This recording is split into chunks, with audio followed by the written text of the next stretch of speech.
That day, the sky was as blue as the ocean flowing over the edge of an unending dream. Clouds drifted like forgotten brushstrokes, and the sun's warmth spilled across the land like a memory half remembered. Each breath a cry, each moment a ripple in the endless canvas of time. For that day, tragedy came to Capibara.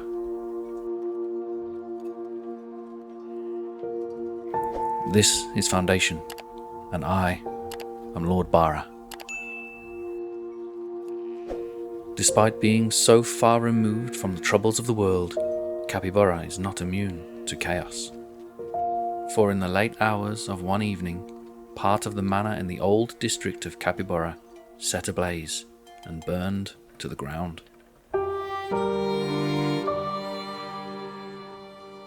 The old maids wept in the town square as I wiped the tears from the cheeks of the young ones.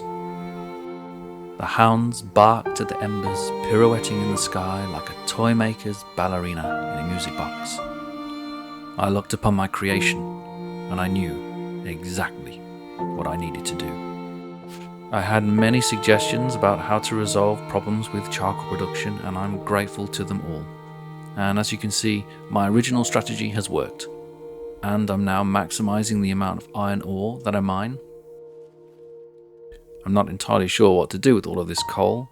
I can sell it for a measly sum, but I think what I'll actually do is just buy iron ore and supercharge my entire industry. That would be the most sensible thing because iron deposits in this region are very far away.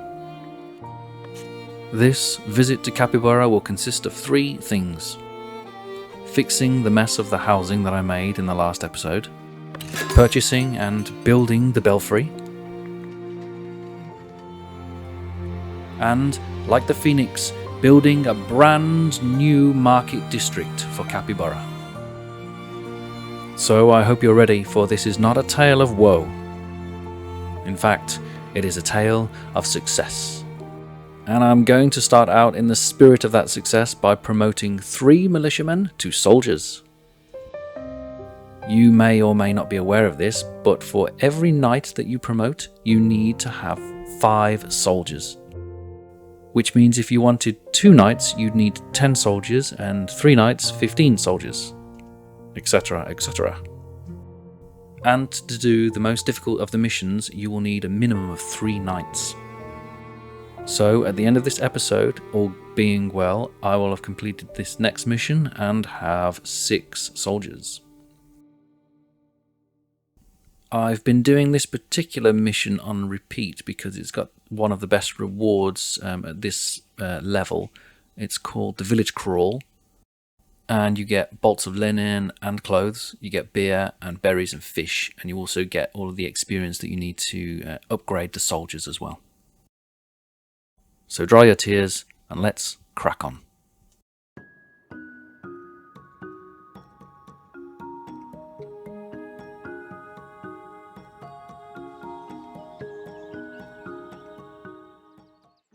For those of you who have been following along, last time I left the town in a state of disarray. This section of housing here I had intended to upgrade to the tier 3 housing by building some heavy fortification that I was getting from the Kingdom estate.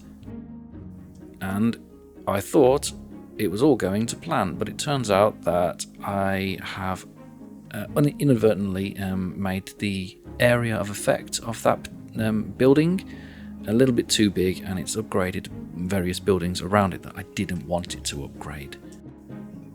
The problem is, I don't want this tier 3 housing spilling over into other areas of the town where I don't want it. So it's in areas in now where I'm using it to grow vegetables, and so I don't really want them there, so I'm going to have to move this.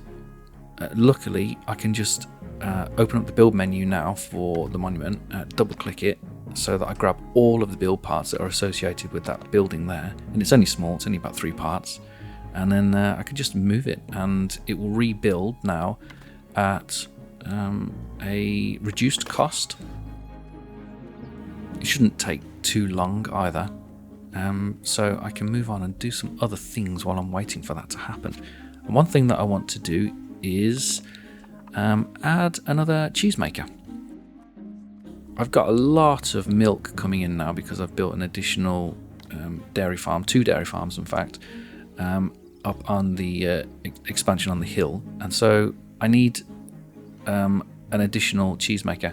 Now I could promote. There are 3 or 4, in fact, cheesemakers in one of my other cheese making facilities, but I don't want to promote them to commoners because it's going to mess with my housing some more, and I'm trying to limit that for the time being. But I'm happy to accept some more serfs while I build some additional space. Another thing that I did that I didn't like last time was I'd added a dormer and it was interfering with this sky bridge here, this building bridge. I don't like it, so all I'm going to do is just move it over to there.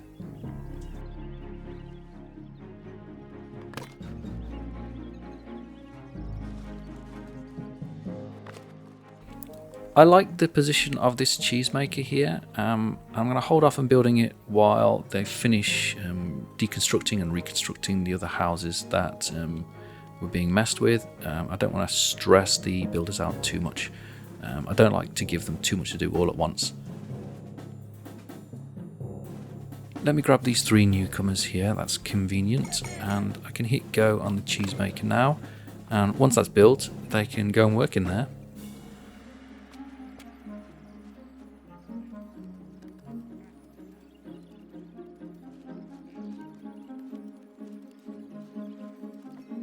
Wonderful. Now that that's done, I can put those 3 newcomers to work, and I'll have 3 serfs as new cheesemakers. That's not going to be extremely efficient, but it will be just fine for the amount of milk that I've got coming in. So I've essentially added 2 new buildings to this area here, so let's just detail that up a little bit before I leave it alone.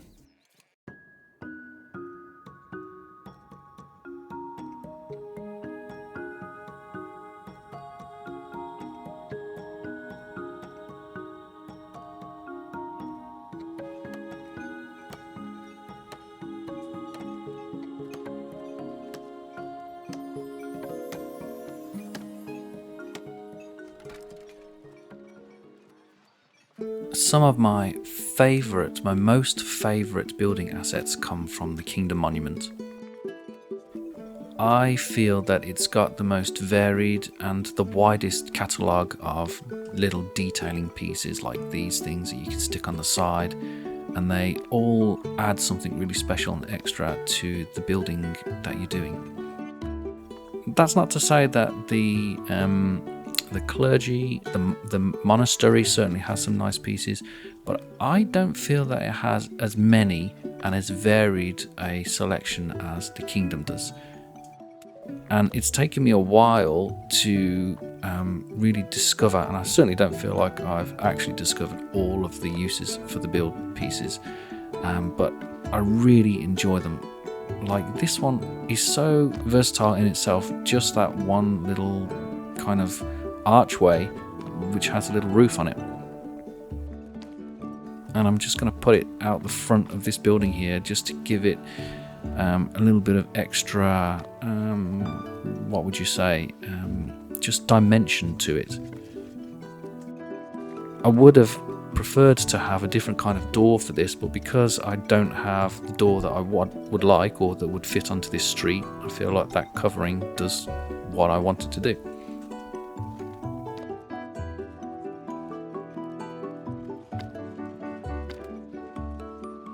Don't forget that you can also use the normal build pieces or the general beautification build pieces like this hedge here, and it doesn't count towards beautification because if it did, the houses behind it would probably want to try to upgrade, but because I'm using it as part of the Kingdom Monument, I'm getting Kingdom Splendor points instead of beautification points.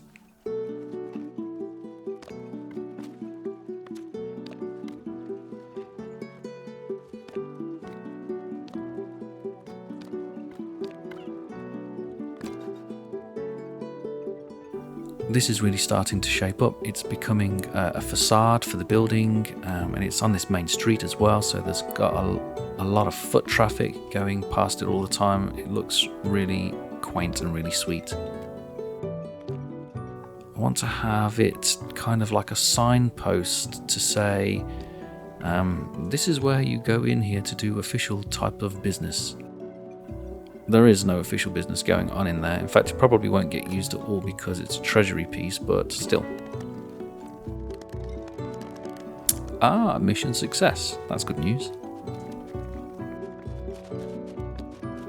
That means that they're halfway through the mission so far. There we go, that's what it looks like finished. And a couple of barrels there in front of the cheesemaker as well. I think it's settled in rather nicely. Lovely.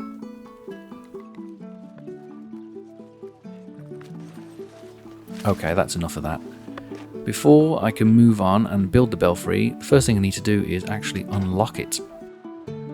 You won't be able to unlock the belfry, in fact, unless you first unlock the market, the town market, city market it's called actually. Because the belfry itself is a sub-building or sub-part of that market. A very helpful villager did point out in the comments that I should get the extensions for the common wares and the candle maker, because that would decrease the amount of tools and iron that I need for them, so that's a good idea. Currently, I have a monastery tower piece in the centre of the old town part of Capibara, and I'm going to replace that with the bell tower. The belfry, as it's known, can be found in the build menu as a sub-building part in the city market. You don't need to build the city market in order to build the belfry, and the belfry doesn't really have any function in the game whatsoever. It's kind of just a grand piece that looks really cool, and it will give you a passive buff, increasing the overall happiness. I think it's by 10%. Before I decide exactly where it's going to go, I need to just clear the area out a bit so I can get a better perspective on where might be the best location for it. So let's move this market tent over here. I'm pretty sure that the belfry is going to go in the same position that the tower was before. I'd like to use this gate piece for the entrance, but I don't think it goes very well. It's okay, but maybe I can use it for the gate? No, you can't, because it doesn't have it's not open all the way through. It's got a doorway on it. That's a shame.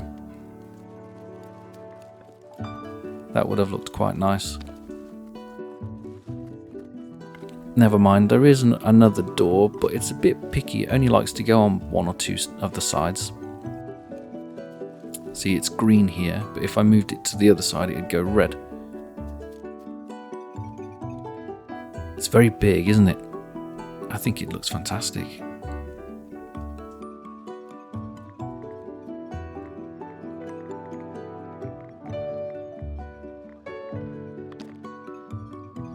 Now that the belfry's going in, it makes everything else look very unloved. In fact, it looks quite disorganized everywhere.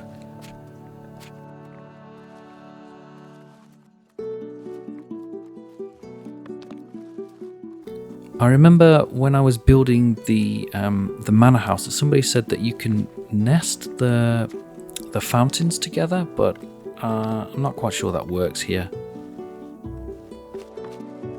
I'm going to move this well though. I usually have those in the center of the market squares, but I think I'm going to move him. I also don't like this tree in the middle here, and it's got a couple of benches around it, so these need to be moved. Everything needs to be moved, I think. So let me just have a fiddle around with this stuff and find some location where it can go. Just for the time being, I'll move them, and then I'll probably move them back depending on where I want them to be. I could delete them, but I'd lose the splendor that comes with them, because they're associated with either the manor monument or the tavern monument. I'm not sure which. Where am I going to put this well? I usually have them in the centre of the towns, but I'm not going to do it here. I know, he can go in the tavern courtyard here, and then I'll have fun fishing all of the drunks out, won't I?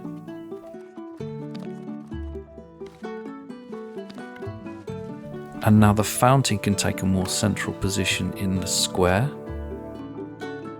It'll have a more luxurious feel to it now that there's a fountain here. And I can take these benches and I can put them alongside the fountain. Here we go, it's coming along now.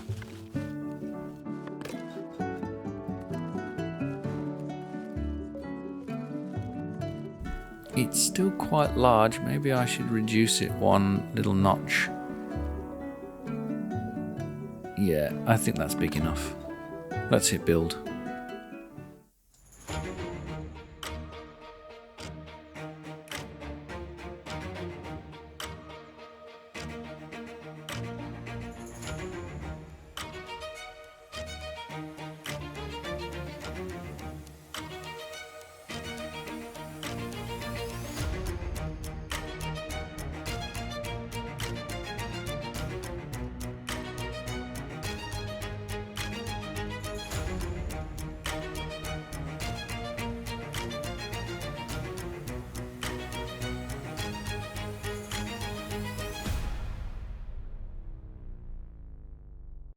It's a quick build, almost anticlimactic considering it's the end game content.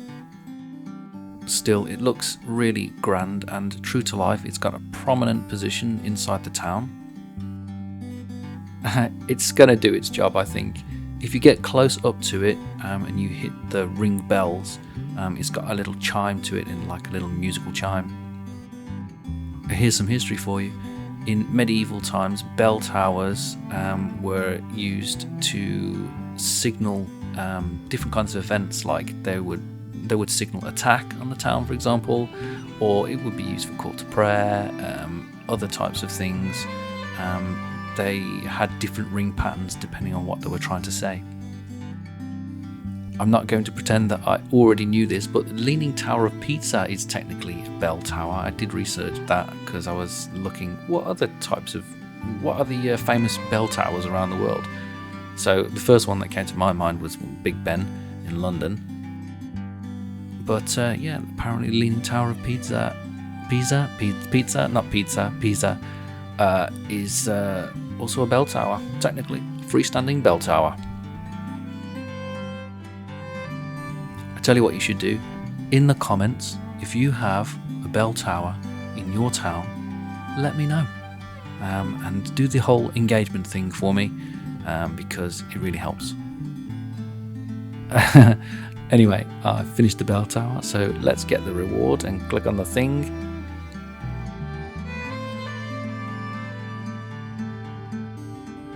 Wondrous city belfry built. A splendid city belfry now graces the village horizon, its bells chiming proudly. This impressive structure embellishes the village's grandeur and marks a new chapter in its history.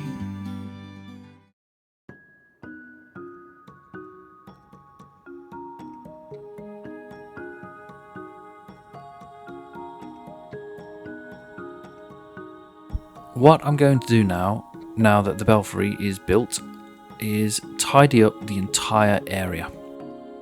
Now, just imagine for a moment that there's been a fire. Not that that happens in game, but imagine there's been a terrible fire and I'm having to rebuild the market square. It's giving me the reason to do it. If I take you down to Riverside, you'll see why. This is the market town square in Riverside, and it is much denser. It's much more developed. I don't know why that little bit of no-go zone was there. Let's get rid of that.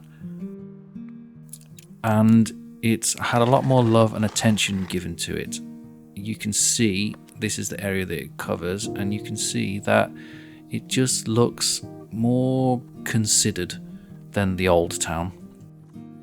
Now, that was the aesthetic that I was going for. I did want to have two separate areas that served two different kinds of needs, and one of them was going to be commoners and serfs, and the other one was going to be well, kind of a mixture really, commoners and serfs, and citizens, but also the monastery as well.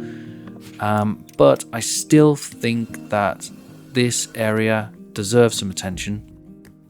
And in canon, I'm going to say that the reason is that there was a fire, and that's my justification for what I'm about to do. I'm going to be pretty aggressive, and one of the other reasons that I want to do this is because the market is simply not big enough to accommodate the needs of the villagers. So I'm also thinking that I need to create space to put more market stalls down and give them more food. So now that you know what I want to do and my justification for it, which is completely legitimate, let me go over how I'm going to break this down. So the way that I see it is this is quite a large area, and there are a couple of different sections to it. First thing I'm going to do though is replace this double archway here. They only ever use one side. I could never get them to use both of them, but I'm going to replace that. And then we've got this section in the, I would call it the upper end of the town square.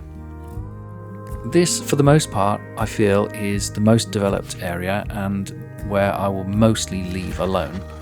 But then I've also got this area down here, which is kind of like you could just consider all of this one space, but there's also the central area there as well, which is kind of okay. But that area in blue is the area that bothers me the most. It's kind of very undeveloped. So that's generally what my plan is. Oops, took a look. Put that back there. Sorry guys, don't complain to me too much. Okay, and I'll start by doing the gatehouse, I think.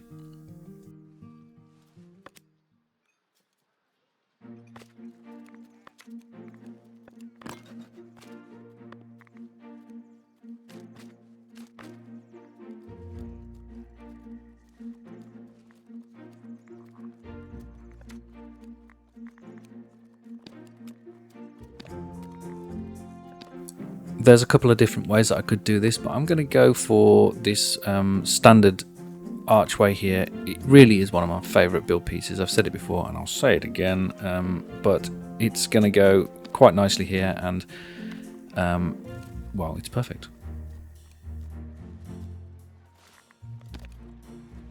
I just need to fill in the gap on this side because I don't want to disturb this building. I think it's fine, so I'll just add a little bit of nesting and a little bit of gap filling there.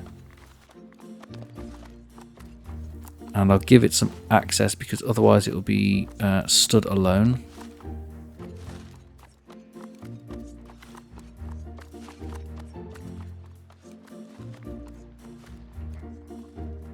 And that's all there is to it.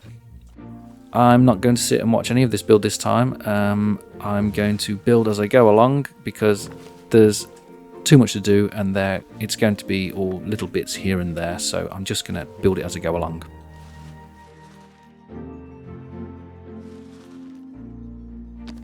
This part is the Great Hall, and all I'm going to do with this is just shimmy it along a little bit just to fill the gap there. Probably increase its height a little bit as well to make it fit in with the bell tower now, because that's such a large piece. Everything else kind of needs to scale around it now, doesn't it?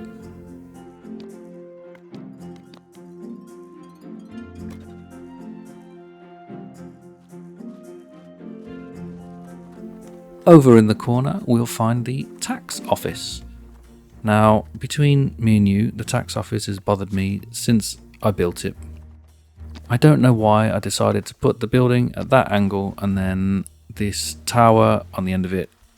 I must have thought I was being clever, but I don't like it. I've never liked it, and I'm glad that I'm getting round to actually changing it. If anybody else thought, why have you built the building like that? You're balmy. then you're in good company, because I thought it too.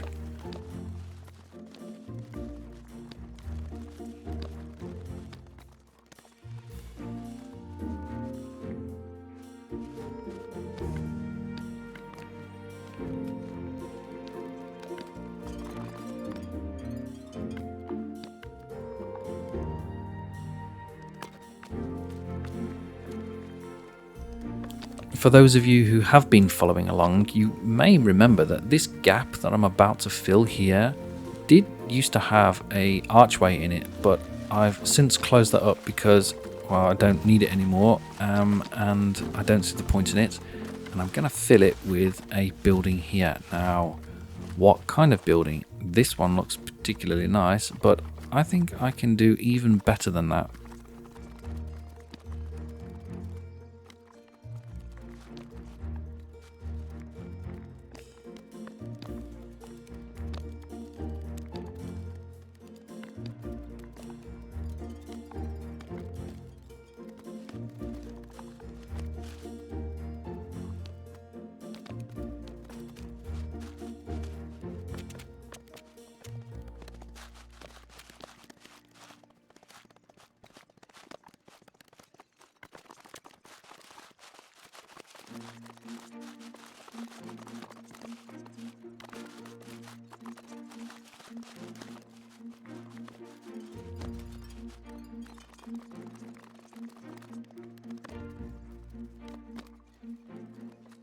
Okay, I'm pretty pleased with that. It's got a nice feel to it. Let's hit build on it and then go and check, see if the archway is finished. Ooh, that looks nice. I like that. I think I need to put a watchman post on the outside there, don't I? Just a guard, little arrow for someone to go and stand there. But it looks really good. And look at the belfry as well. Oh, it's so cool.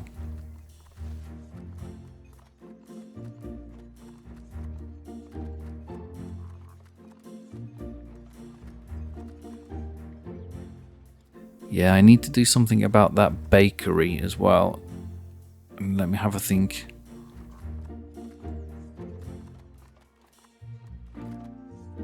And also the butcher. This butcher has moved around. This building has moved more than any other building in the game. I'm gonna just move him an inch to the right. Here we go, my friend. Here's your new home. This may be the last time you ever move. It may not. I don't know.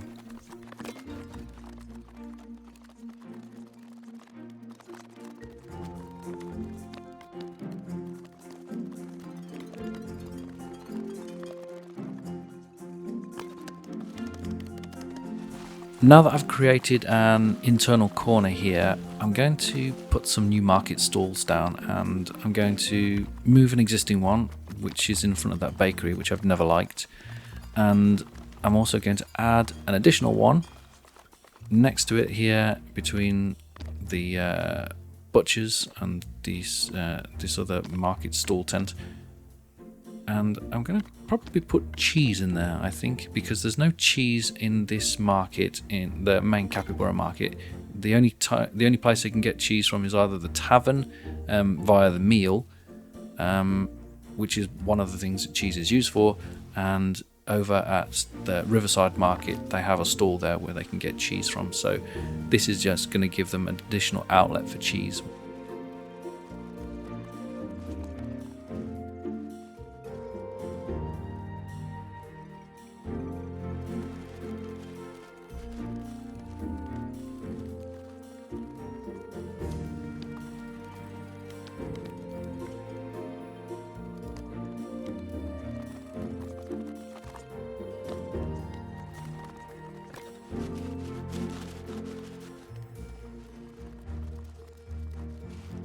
Right, so I've moved the bakery over just a nudge and it's already looking much tidier, but I've got a gap there, so let's fill it. You may have noticed that I'm using mostly bailiff office parts, and the reason for that is that if I improve the splendor of the bailiff office, the passive buff that the bailiff gives you, in this case, was giving me 18% additional price on trade. So if I keep adding splendor to the bailiff office, that percentage will go up and up and up.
Now that the manor and the market are complete and up and running, let's do a little bit of detailing.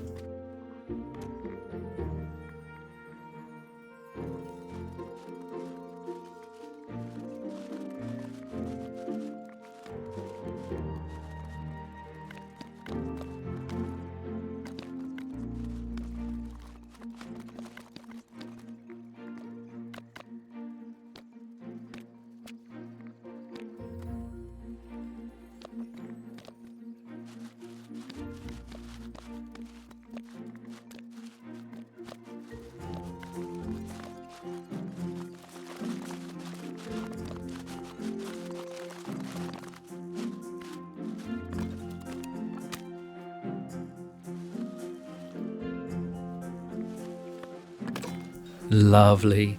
Nothing like a row of trees to put a smile on your face. You know what I need to do now? I need to go through the entire square and fill in all of those little bits, nooks and crannies, with lots of little bits of detail.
Once the fires had receded, and the dust and the ash had settled to the ground, and the villagers had regained their composure in the face of the loss of their hard labour, they set to work and rebuilt the town square with an energy I had not seen before. I'm proud to call Capibara my home, for together we have turned what was nothing more than a rut of dirt on the tip of a peninsula into a community that I feel part of, and for that I'm grateful. Well, I hope you enjoyed that. That's all I've got time for this week. Thank you to my ever-decreasing viewership for watching and listening. Don't forget that it's your interaction that promotes this channel. This has been Foundation, and I have been Lord Bara. Next week, I'll continue with the building of the farming expansion in the west. See you then.